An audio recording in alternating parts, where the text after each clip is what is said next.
Happy to talk to you all.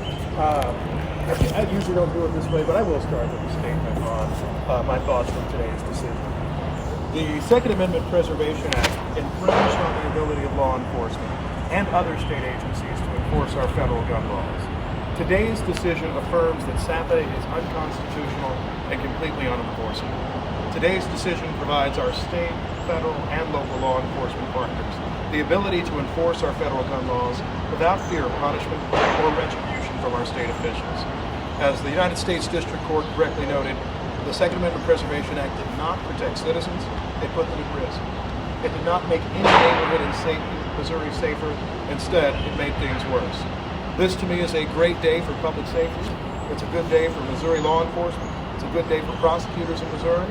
It's a good day for everyone across the political spectrum to say that common sense has finally prevailed in Missouri. And I would just hope to follow. The Attorney General elects not to appeal this decision because I think the decision was very clear. There is a Supremacy Clause in the United States Constitution. There are rules by which we need to abide. And more than anything, there is not a single member of the law enforcement community, local, state, or federal, that I talked to that said that this was the type of law that made anyone safer. It set us back, and in a state that deals with an epidemic of violent crime, particularly gun-related homicides, this is the sort of thing that needs to basically be buried in part of the ash heap of history. Are there any questions?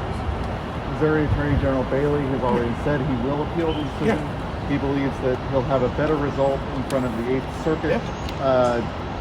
Do you think you agree with that assessment? You know, I clerked on the United States Court of Appeals of the 8th Circuit, where Andrew Bailey is threatening to appeal to. I just perhaps would have this bit of disappointment. When Eric Schmidt left the Attorney General position, I believe many of us in Missouri had hope that Andrew Bailey would approach the office like a grown-up.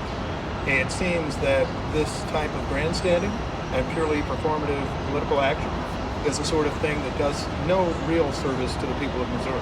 I do not think that they will fare better on the 8th Circuit. I do recognize that the composition of the 8th Circuit, I believe 7 of the 11 judges were appointed by President Trump, but those judges swear an oath to uphold the Constitution.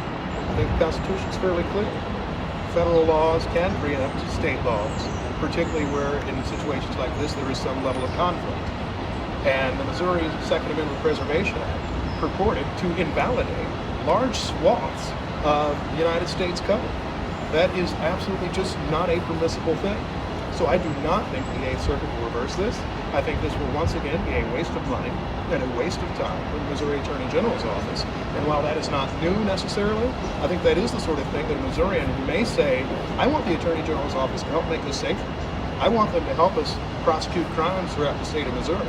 I don't want them grandstanding and wasting time on something like this.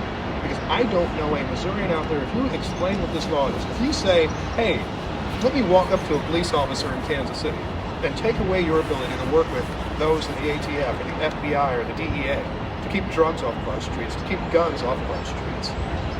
I don't think there's a person who would say that's a great idea. And I know there's not an officer who would say that's a great idea. This is a great moment for Missouri. I hope the Attorney General listens to law enforcement rather than tries to read the tea leaves or play the polls and do more of this grandstanding that may be helpful for his re-election, but will be harmful to the people of Missouri long term. Are there specific federal laws you think that now can be used to put down on crime? Yes, absolutely. There are a few different federal laws that can be used to cut down on crime, which at least the Second Amendment Preservation Act put into question. Everything dealing with gun regulation in terms of purchasing rules, licensing requirements, was the sort of thing that the Second Amendment Preservation Act purported to invalidate. And so registries that you have to be a part of, any type of licensing requirements, were the sort of thing that SAPA said could not happen. That is now invalidated with this decision today. Beyond that, you've had a number of federal laws that, for example, prohibit the possession of firearms for domestic violence abusers. That is something that now, with today's decision, we're able to do again. And I've spoken to Democrats and Republicans who have said, you know, maybe the domestic violence offender who has been adjudicated a domestic violence offender should not be able to possess firearms to threaten their loved ones. That's the sort of thing that SAPA was allowing. It made no sense in harming people. In addition to that, the ban on the possession of firearms, handguns in particular, for minor persons is something that's also in federal law and something that SAPA put into question. So what we are actually seeing today is common sense gun regulations that take guns out of the hands of domestic violence abusers, that take guns out of the hands of felons, that take guns out of the hands of minors who don't have parental consent to have them. Those are things that most people thought was just the law. That's what the Second Amendment Preservation Act and a radical, irresponsible state legislature was forcing upon the people of Missouri.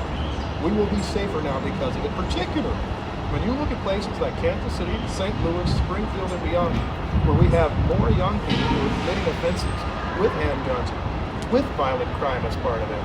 This is the sort of protection we need, and we never should have made a situation where officers were losing the tools to be able to fight back against crime. There's legislation advancing through the General Assembly right now that would actually exempt firearm purchases from state sales taxes. What do you make of that idea? You know, I mean, here's the thing, and I want to be as positive as possible because I was raised that way. But I grew up in Missouri where you had to, actually at a certain point, have a permit to have a concealed weapon, right, where there were actually different licensing requirements. And I grew up in a safer Missouri. Kansas City has had gun violence for as long as I've been alive. I'm not pretending that it hasn't. But what we weren't doing was breaking records every year. I don't understand for the life of me why the legislature, having the opportunity to actually make a difference about violent crime in Missouri, looks to just do grandstanding like this. Removing state sales tax on gun purchases, taking state control of the St. Louis Police Department, which doesn't matter a lick to people who live in the rest of Missouri, including in this city. You know, it just seems as if they don't care and perhaps aren't touched by gun violence in the same way we are here in the cities. Every Kansas City I talk to, no matter their walk of life, no matter their neighborhood, wants this city to be safer. But I don't think that there's anything in the Missouri legislature right now that is committed to making literally any Missourian safer. It's about scoring cheap political points. There are a lot of stunts going on. There aren't a lot of solutions. And I think the Second Amendment Preservation Act is just one example of that. But I have no idea that there will be more bad ideas passed this year. And I have no doubt, rather, that once again, we will see a violent year in too many of Missouri cities. I think what I would ask my friend in the legislature is, when have enough people died? When have enough people been shot on the streets of our state? When is enough enough? How many gun-related suicides or murders do we have to experience, including in places just the other day, like in Cape Girardeau, until they say maybe there's a problem? How many businesses need to threaten to leave Missouri or ultimately leave Missouri, which is something that's happening in the St. Louis metro regularly now, until we finally say enough is enough? You know, that's not a decision I can make. That's a decision they need to make. That's a decision the people of Missouri need to make. But I'm past the moment of culture. I'm more about saving lives. And you know what? Our police department being able to work with federal officials to get a drug dealer off the street, a gun trafficker off the street, that saves lives. And anybody who stands in the way of that is frankly just giving a bunch of BS. And I think they just need to really look at themselves and say, how can we make things better and safer? Any other questions for me? Just real quick, do you think this frees up the city to take any type of actions to make folks safer? Yeah, absolutely think this frees up the city to continue to take actions to make people safer. When I first became mayor, we passed laws that created a municipal ordinance violation because we knew the state of Missouri was being ridiculous to actually ban the possession of firearms for somebody who's been adjudicated a domestic violence offense. Why did we have to do that? Because often those cases weren't taken to the U.S. Attorney's Office that has much bigger things to have happen. There was a threat of if they were taken in the state system, would there be some issue? So we said if our goal is to separate that spouse feeder away from a firearm, then we're going to do everything we can to do it, even if that's giving them a municipal ticket. That's the sort of thing that we can enforce now. Same story with minors in possession of handguns.